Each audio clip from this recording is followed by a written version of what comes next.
Hey everyone, James here. So this is the brand new December dripper, and what's unique here is that it's actually all stainless steel, but there's actually numbers and progression that you can do from 0 all the way to 3. And what it's going to actually control underneath is actually the flow, and you can kind of see there how many drip portions will be open on all of these. So as you turn it, it goes from 0, completely closed. There's some drip all the way down to essentially 3, kind of a full drip going on. And no matter, you can turn this kind of full 360, and there's a line there that shows you what you're at. So what's really nice about this is it uses standard Kalita wave filters, and then your coffee, it's good for 1 cup, multiple cups, 3 cups, depending on what you're going to do. And it just uses standard Kalita wave here. So that's really nice. So what we're going to do today is brew some actual coffee. So let's take a look at that. Now, the first thing I'm going to do here, of course, I'm going to go ahead and set it actually to 0 right there. And what we're going to do is go ahead and take our Ethiopia blue bottle that we have, pour it in, and we're pretty good amount there, about 25 or so grams. Now I go ahead and have my actual kettle, and what we're going to do is just going to let it bloom first. So we're just going to go ahead and just pour a little bit in. And what's unique here is I'm not going to pour in too much. We're going to go ahead and let it bloom. And what we're going to see is that it's actually not going to be very much drip at all coming from underneath. So as I go down, you're not going to see very much drip because it's on 0 currently. Now, one thing about the December is that if you put too much in, it's on 0, you may see some leakage here, which I haven't seen too much overall from it, unless you like fill it up all the way. And I'm pretty much okay with that just because of what it's actually doing under the hood. So what we're going to do now is, this is a single cup, so I'm just going to pour it at about a 1.5 to increase our flow. And I'm just going to come back over, now that it's been a few seconds here, and we're just going to go ahead and give it a little wake up here. There we go. And kind of start your normal pour over method at this point.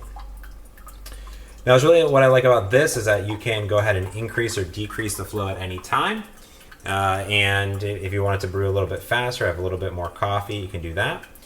And I really like that because I find myself often using some other mechanisms. So using either maybe like a Chemex here, which is kind of my standard, or usually just one of these bad boys right here, where you don't really have control of the flow. It's just kind of solid. And what you're seeing here is that the actual December drip brewer is controlling that flow. So you're not seeing a lot actually happen.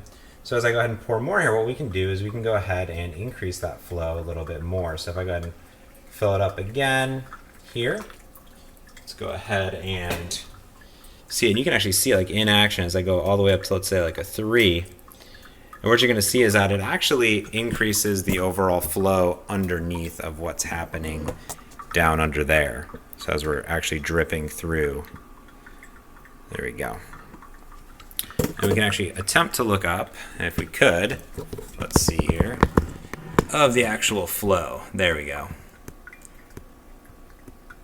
As we continue to let it brew. So the more you have, the actual heavier, larger amount that you would want to put in there. I'm just going to go ahead and go a little bit more here and let it brew. I feel like I've been getting a little bit more of a balanced cup. Often it's a little bit more of a medium bodied, I would say, using the December drip brewer, and we'll put it back down to 1. And what we'll see is the 1 will let it kind of really slowly drip down over time. I'm not going to say it's my favorite brew method at this point. I'm not really sure what is. They're all my favorite.